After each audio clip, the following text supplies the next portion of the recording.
gave me.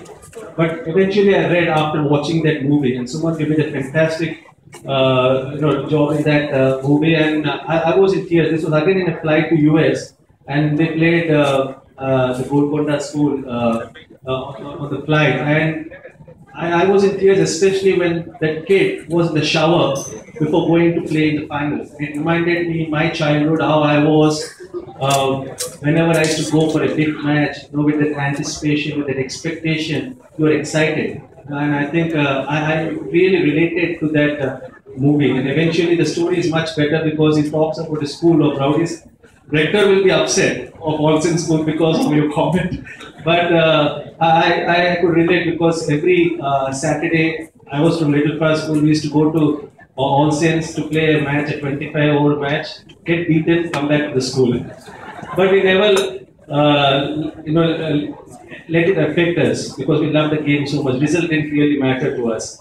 And I think the book is fantastic. 50 aspects of being a successful person, not only a cricketer or a successful entrepreneur or various successful in other walks of life, but it's 50 qualities of being successful. And I believe that there's a lot of technical stuff as well, like how to be a successful batsman, how to have temperament to succeed at various levels in the sport or in life, how to be a leader, how to be a team member. So I think the entire book covers various aspects of being a good sports person. But more than the 15 chapters, I really enjoyed his acknowledgements, where he acknowledged his mother for giving him the permission, that's the right word, permission to go on play cricket, even though she didn't know anything about the game. And I could really relate because my parents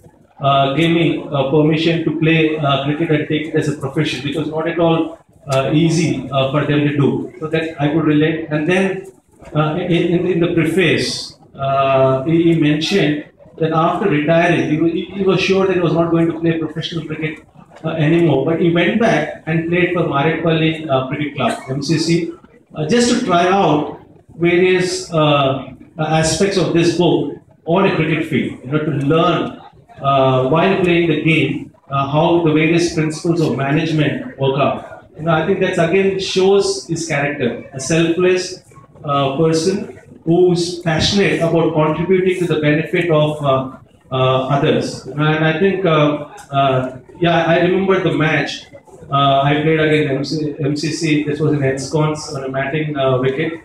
But other than that, I didn't have too much of opportunity to interact with Harimon. But when he was a selector of the Hyderabad Ranji Trophy team my last year in first class cricket, I could see how passionate he was, not only about Hyderabad cricket, about the sport, about cricket.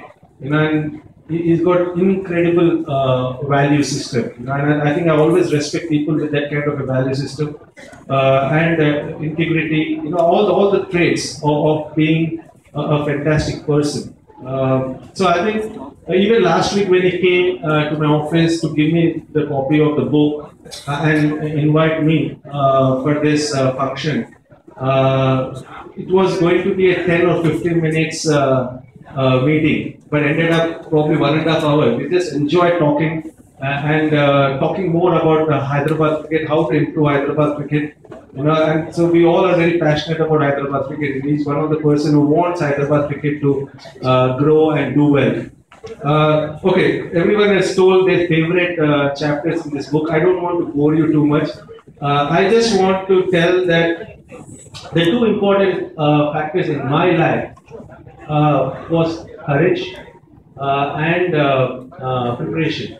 Courage, the reason I say that, yes, my parents gave me the opportunity to choose my profession, opportunity to realize my dream of playing for the country, which at that time, early 90s, it was probably a wildest dream for anyone. But I had the courage, my parents had the courage, and they gave me full support. And without that courage, probably I wouldn't have achieved whatever I've achieved on a cricket field. So and also, again, it relates with Harimon, because after being a cricketer, and then in various roles in the banking or the finance, he has the courage to become a writer, which is again a huge